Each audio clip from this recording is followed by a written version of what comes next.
All right. What is up, everybody? I hope that you can hear me. I am Cameron Jewell, aka the Liberated Outcast, and it's been a while since I've gone live. I'm not going to stay on here too long tonight because Marcos and I are going on a little date, but I did want to get on here and just share some things. This is super impromptu, if that's how you say that. And this microphone is 100% for show. I spent about 10 minutes trying to get it to work and it did not. So it is what it is. Here we are. I just want to share a few things with everybody that I'm pretty excited about. And I am going to build on all of these. So I'm kind of just planting the seeds now. One is the holistic gathering and plant swap. Very excited about this. We have our next. So the holistic gathering and plant swap is something that I started, gosh, I want to say maybe 2022, 2023. I can't remember exactly which year we started it. Did about 4 or 5 of these, 3 or 4. I did a few on some different land for the first ones, and they were great. They were a lot of fun. And that's the idea behind the holistic gathering and plant swap, is to create a day. Now, before they were like almost all day long, several hours. This one we're just doing from 10 a.m. to 2 p.m. Before it starts getting too hot. The location is fantastic. It is right off of 207, this big strip of land where we have parking for people, and that's a busy highway. People can park easily. We have so much space for a couple dozen vendors.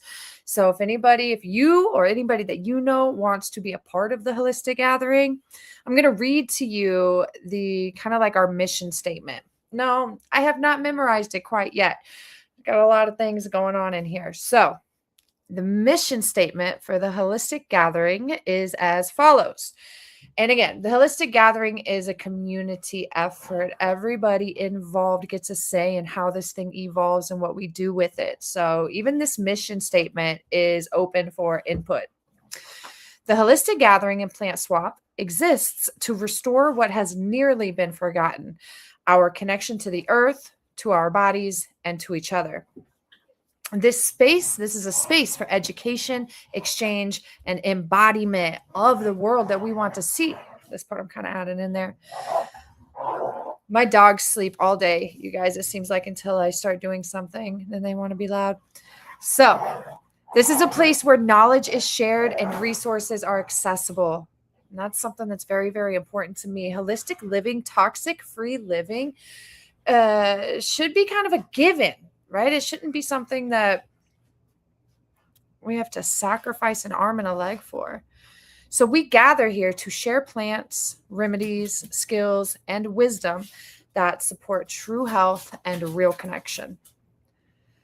We believe healing does not belong behind closed doors or hidden behind high price tags.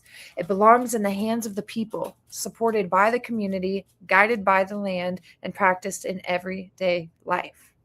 You guys know me. Health is a lifestyle, And again, this is bringing it out to the public. Look, here's what we represent. We want a world where there are less toxins, less toxicity, and more nourishment.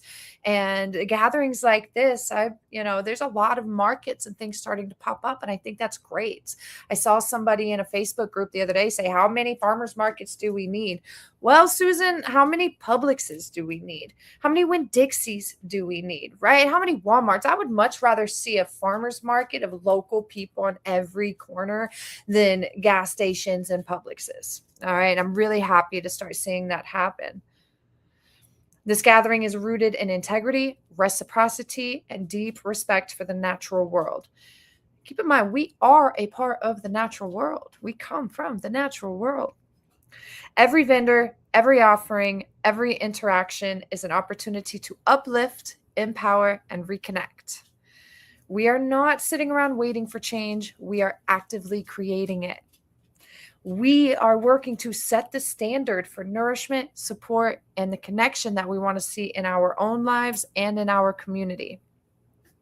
So that's a little bit, like I said, that's open to evolving. This is a community effort, but that's what the holistic gathering is about, is creating a space where we can talk about holistic living. And what is holistic living, right? Like it's kind of like this buzzword, but the essence of it, at least what I'm talking about, is less toxicity, less poison in our bodies and our environments. And like I already said, I don't think that living a less toxic lifestyle should be reserved for the people that can afford to do it.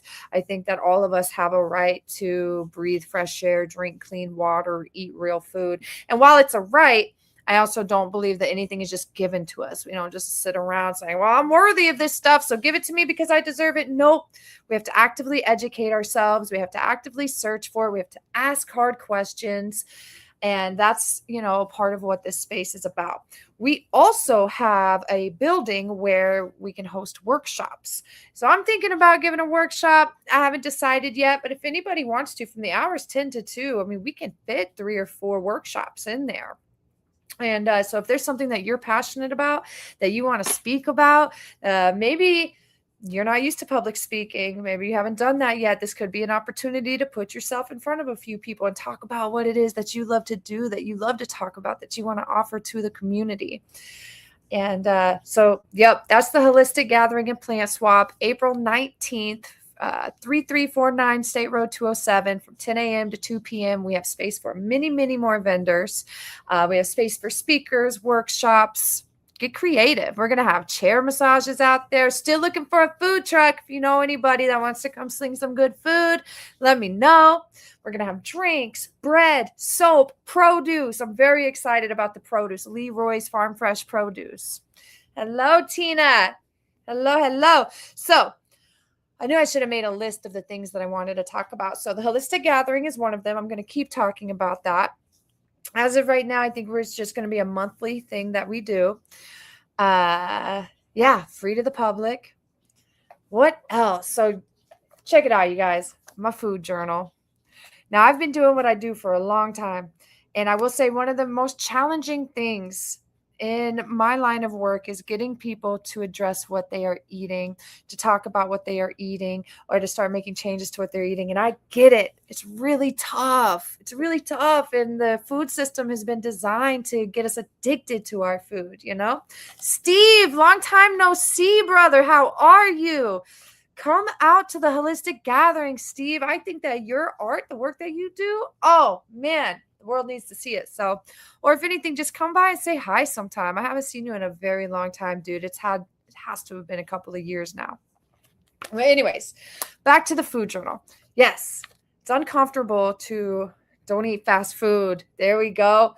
But, I want to show you on the cover of the food journal, I put a pizza, I put cookies and sweets, and I put the produce, the vegetables and the fruit in the middle because it's not about being perfect. And I think that I might scare people sometimes with how much I talk about the way that they're poisoning our food and the way that they are dulling our minds and spirits with the food system. And while that's real, I also recognize that a lot of us have been born and bred into these systems and that nothing changes overnight.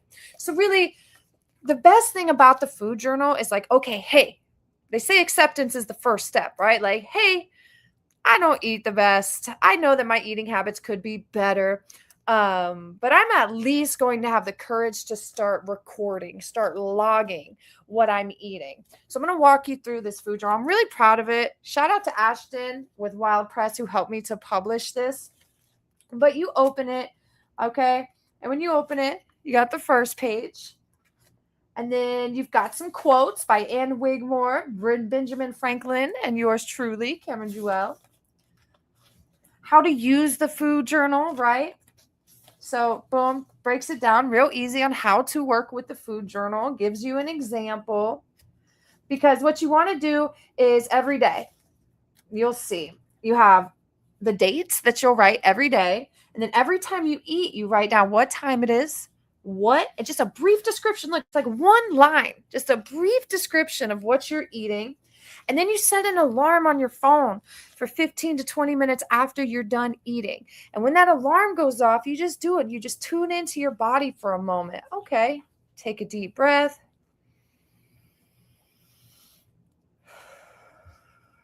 What do you feel? Do you feel any emotions? Do you feel any physical sensations in your body? Maybe you feel nothing at all, and that's fine. but at least you are starting to consciously make that decision to tune into your body and see how food is affecting your body. And when you do this over time, not just a week, the people that I get the best results with, they do their food journal for a month minimum. And over this time, maybe at first they don't notice anything, but as time goes on, they keep showing up for themselves. They really start to notice patterns. Wow, when I eat this, I feel really great and energized. When I eat this, I feel kind of frazzled and hot and tired and inflamed. And once you have that pen to paper documentation of how food is affecting you, you can't unknow that, right? So now you are going to know, oof, when I eat this, I might be in a bad mood afterwards, which now makes it a little kind of like, oh, bummer. Now I have to make a choice. I have to be responsible for how I feel and what I do. And like, oh, bummer. But ultimately, that's going to lead you to sustained vitality, sovereignty, right? Being 100% responsible for yourself, accountable for yourself. And sovereignty comes with discipline, sacrifice, uncomfortability. Okay. I'm getting excited. Like I said, you guys, I did not plan any of this. So like, why is this important? Okay. And it talks a little bit about why the food journal is important.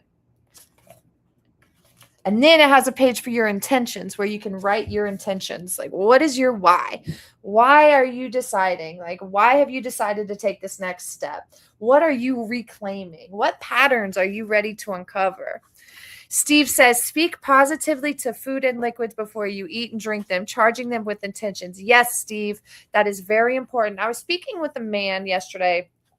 He called himself homeless. I'm not, but he did call himself homeless. He sleeps outside and stuff, and he was talking about how challenging it can be because like he knows he wants to eat healthy, but because of his situation, he doesn't always have access to nourishing foods. And sometimes, and he was telling me a story about how a guy took him to McDonald's and he didn't want to go to McDonald's, but he also was hungry and he didn't want to be rude. And he had a really bad feeling until he got the McDonald's, and him and the man actually prayed over the McDonald's. Now, mind you guys, I despise McDonald's. So I really don't hate that I'm even using this as an example, but it is what it is. I just really feel like McDonald's is poisoning our children because they are. But anyways, the point of the story is that he prayed over the food and it shifted the energy. And now that doesn't mean that you can eat McDonald's every day and pray over it and you won't have health consequences, because you will. But that also doesn't mean that we should, the emotions that we're eating with, the intentions when we are eating, they do play a role. So if all you have is this fast food and you're hungry, you don't want to eat it and think, oh man, this fast food is harming me. No, you want to be grateful. Thank you for the nourishment that my body is able to receive from this. I always say when I pray over all of my food and I say, thank you so much, God, for this food and all the hands that played a role in preparing this food from the seed to my stomach. Please bless each and every person that played a part in helping me to receive this nourishment. So, what Steve said calls speaking positively. Some people call praying, some people call affirming, but it's just our thoughts and our words and our intentions are really powerful. So no matter what you're eating, if you are going to make the choice to put it in your mouth, chew it up and swallow it, then at least do it like, saying, hey, this is going to nourish me. Mario says, we have the choice, as you said, rise up. Would suck if we didn't. Yeah, man. Intentions are, did you mean to say like, yeah, man. Intentions are also the choice we get freely. Yep. That's so true. That's so true. And maybe we are really hungry. We can also choose not to eat it. But if you are going to make the choice to eat something, at least try your best to pray over it. Eat it with gratitude. Let it nourish your body. So these food journals, yeah, I could have created an app, but for those of you who don't know, let me tell you something. There's a reason that they call it spelling. And, I don't care how woo-woo it sounds. I don't care how many Western Christians tell me whatever. It is so true that when you write things down, you are creating. Whether you want to believe in magic or not, magic is real, and magic is really just like this manipulation of energy. And manipulation might have a negative connotation, but think of it as like when you take Play-Doh and you manipulate the Play-Doh to create something. That's what we're doing when every day with our thoughts and our words and our actions, and especially when we're writing. And there's something so powerful about putting pen to paper with intention. So that's why I went ahead and decided to do the physical food journal. I kept it small enough where it can be easy for most people to transport. They're only $10, and it's really nice quality. And it is one of the best ways to reclaim our sovereignty, to liberate ourselves from these systems, is to take 100% responsibility for what we put in our minds and in our bodies. And this is just a great step. Again, you don't have to be perfect. It's not about being perfect. It's not about beating yourself up. It's not about shame. That's why I put the pizza and the cookies on there. But it's being realistic with ourselves. This is what I'm eating. This is how it's affecting me. And then making small, simple changes. Find the definition of abracadabra. Let me look that up right now, Steve, because I'm curious. Abracadabra. Oh, I should be in a spelling bee, boy, I tell you what. A word said by magicians when performing a magic trick, language typically in the form of gibberish used to give the impression of arcane knowledge or power. So what is the real meaning? Abracadabra most likely originates from the Aramaic phrase avracadabra, meaning I create as I speak. Yes, and we are always creating as we speak. I believe in magic. Magic to me is not, well, it's just like anything, right? Just like with religion can be used for good. It can be used for bad. Everything can be used for good or it can be used for bad. For me, I choose to believe in magic because it's real. And that knowing and that belief in my heart helps me to really pay more attention to what I'm thinking, what I'm speaking, what I'm writing, because I know how powerful my thoughts, words, and actions are. And not to brag or anything, but I really love my life. I have a great life. I'm surrounded by things that I love. I'm surrounded by people that I love. I have a fridge full of great food. I just love my life so much. And I get to get up and do what I want to do and what I love to do every single day. And everything that I'm living now, mind you, this is after coming straight out of hell. All right, been there, did that, got out of it. And everything that I'm living right now, I wrote it down. I wrote about it. Steve said manifestation is magic and direction. Yes, and also like effort, right? One of my quote in this food journal is herbs work with you, not for you.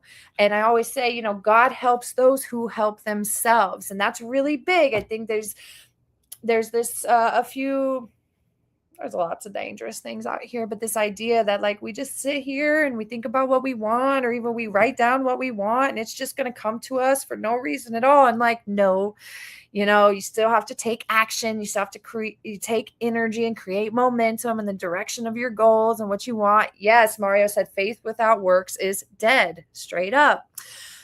It's true. Oh, and that reminded me. For those of you who know, like when I come live on here, I like to chop these lives up and get little clips to create more content. So sometimes while we're live, I will try to say things in a way that will make a good clip later, because why not, right? Utilize my time wisely. But there is this idea circulating that you first have to get money or abundance before you can bless others, before you can help others. And I don't believe that whatsoever, because my life is a reflection of the opposite. I came from absolutely nothing. And on my way up, I shared everything that I had. If I have one cookie, you have no cookie. Now we both have half a cookie. Even if I had to work my butt off for that cookie, I want to share it. And I have been like that as long as I can remember. When I was 8 years old, I brought a woman home. She was 23. She had 4 kids. They were 5, 4, 2, and 1. And I brought her home. I said, Mom, can we keep her, please? And she was just the first of many we had. And it's just been who I am. And I do believe my life to be a reflection of the love and prosperity and abundance that comes when, oh, no, I need, what do I need before I can help? No, how can I help? That's it. How can I help? Because what we put out comes back to us, maybe not from the person that we're helping in that moment, but it is physics, right? Every action has an equal and opposite reaction. Everything we do, that energy comes back to us, the same energy in the opposite direction. And I really wanted to get that out. And I'm going to speak on that more because it's a common theme, a conversation that's coming up a lot in my life recently. But what we want, I've got so many things I want to talk about, you guys, and this was supposed to be a quick video. But one thing, and I'm going to start talking about it tomorrow. Listen, Jesus said that I could do everything he did and more. He said that for all of us, but I'm not going to tell you what Jesus said to you. That's for you to develop your relationship. But he said it. He said that we could do everything that he did and more. And I'm going to choose to believe that. I really am. And like really stepping into that of, hey, man, Christ Jesus said everything he had in him, everything he was doing, he said, we've got it too, you know? And I'm so excited about that. I'm so excited for that, knowing, and I'm very excited to keep sharing that. I've been seeing a lot of patterns, this Jesus said to love God with all your heart and to love your neighbor as you love yourself. But one of the problems is a lot of us, we don't love ourselves. We've been told from the day that we were born that we're sinners, that we're dirty.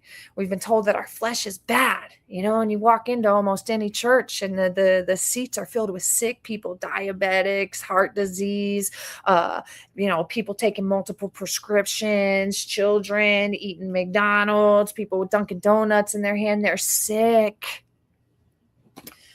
disempowered, inflamed, in pain. And that's not what Jesus wanted for us. That's not. And I'm really excited that's all I'm going to say on that. I've got some really big things I've been working on and thinking about and praying about, and I'm excited to share them all with you. But that is one thing that I really have come to know, is that everything Jesus did, I can do too, because he told me so, and I believe him. And all of us, we really can. We can work miracles, baby. And I know for me, I took absolute shit and I turned it into gold, metaphorically turned water into wine. Like, you can take things, whatever you have, and with energy and intention and work and faith, you can turn it into almost anything that you want. Our potential, the power that is within us, is so limitless that even I still I'm not going to say suffer, but it could be a form of suffering. I'm stuck in some of these boxes and restraints and restrictions that society has put on us, that even I hesitate to believe how powerful I know we are. And so that's that. Marcos, ¿estás lista? Listo?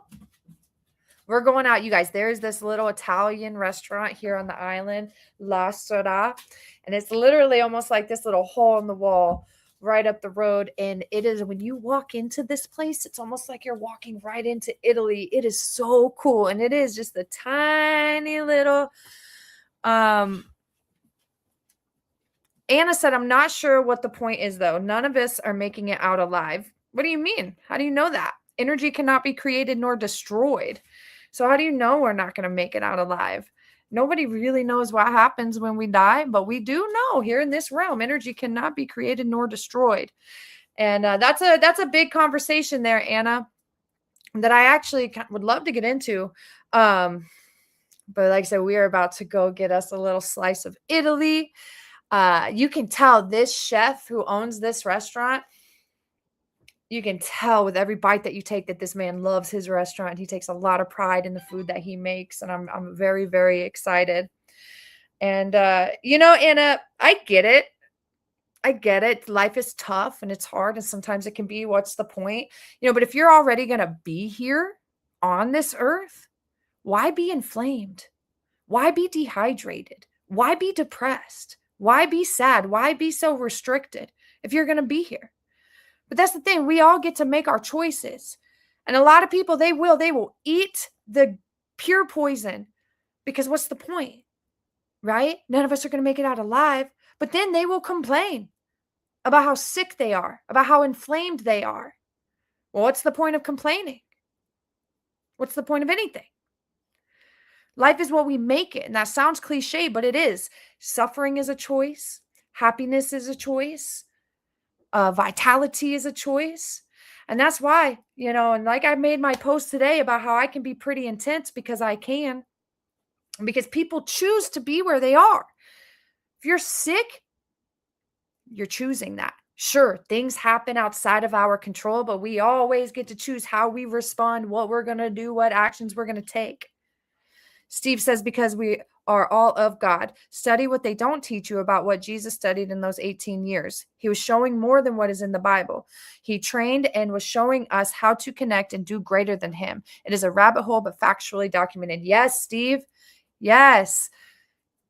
It's so true. Jesus said the kingdom of heaven is right here within us.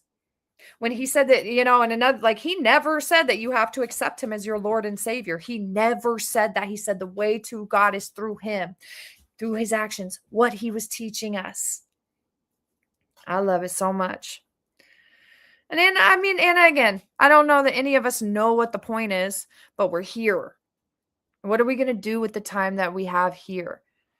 And even on just a naturalist basic level, animals, right? Our bodies were designed in a certain way to function in a certain way and require certain nutrients for to function optimally. No, I think that it's great that you commented. I think it's a great conversation to have. I really do, especially when it comes, like I said, our food system has been designed to keep us addicted. People are literally addicted. I've been sharing a lot of videos about the things that they don't have to tell us that are in the food, the ways that they make the food. And it's very, very hard. But, again, like I said, our bodies were designed in a certain way to function in a certain way and require certain nutrients to function optimally. And sugar and seed oils and high fructose corn syrup and all of these things, our body was not designed to process that, and it causes so many problems mentally, physically, emotionally, spiritually. I had shared with you, Anna, last week or the week before last week, I ate 2 cake pops. And I I don't eat things like that, but I did. And okay, if I would have just ate 1, I probably would have been fine. But I was just being kind of careless and unconsciously eating. And I ate 2 cake pops, and it inflamed my brain so much that I had a bipolar flare up, and I was angry and agitated. And thank God that I've got a calm man who is secure in himself and kind and caring, because I was a total bitch that night. He slept on the couch. I made him sleep on the couch until like 2:00 in the morning when I missed him. But it wasn't fair for him, and a lot of our mental illness is caused by the garbage that we consume. Sugar creates inflammation in your body that goes right to your brain. So if you suffer from bipolar disorder, manic depressive, anxiety, depression, any of it, and you eat this poison that your body cannot process, it's going to have consequences for your mental and physical health. And I'm very passionate about this because I love you, Anna. I love everybody, man. I really do. I want people to thrive. I want people to be happy and to thrive and to feel good. And I get so passionate about and angry about the way that we are. So that's why she puts me on the couch. Yeah, Steve. Yeah. And listen, if you start paying attention, which is why this food journal, when you really start to pay attention, you will start to notice, wow, every time I eat this, I get anxious 30 minutes later. Or man, I had a really tough day today. Let me go back and see what I ate yesterday. And then every tough day, you go back and you look and see, and you will start to connect patterns of, wow, pasta, bread, rice, sugar, candy, all of this stuff. I have literally watched people eat Airheads. I watched this woman eat Airheads one night. She ate like 2 or 3. And then about 30 minutes later, her shoulder flared up and it was really hurting. So then she goes and takes a couple ibuprofens to help with the shoulder pain that was caused by the Airheads. You'll have to meet them on the 19th. I'm very excited. I don't know if you'll get to meet Marcos on the 19th because he works on Sundays most days, but maybe. I'm very excited to meet her. And yeah, you guys. So, just planting those seeds. Again, I know how hard and intimidating it is to liberate ourselves from these systems and to address what we eat head on. And anybody that has worked with me will tell you that even though I'm intense, it's because I'm passionate and I care so much. I'm also realistic. Nothing happens overnight. My job is to help you. I'm not here to shame you. I'm here to help you take that shame that you already have and transmute it into power. I'm not here to make you feel bad about yourself. I'm here to hype you up and remind you of how powerful you are. And to remind you that you are responsible for your life. You have to hold yourself accountable and make the right choices, and you're going to mess up. Just like I knew better when I ate those cake pops and I still ate them because I'm not perfect. None of us are perfect. But let's not be in denial. Let's not say, oh, why do I not feel good? Why does my body hurt? Well, 9.5 times out of 10, it's because of what you're eating. And regardless, what you eat is the foundation of your health, no matter what.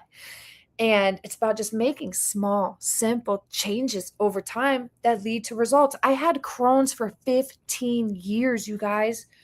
I had, probably TMI, but the things I had to deal with for years were so uncomfortable and miserable.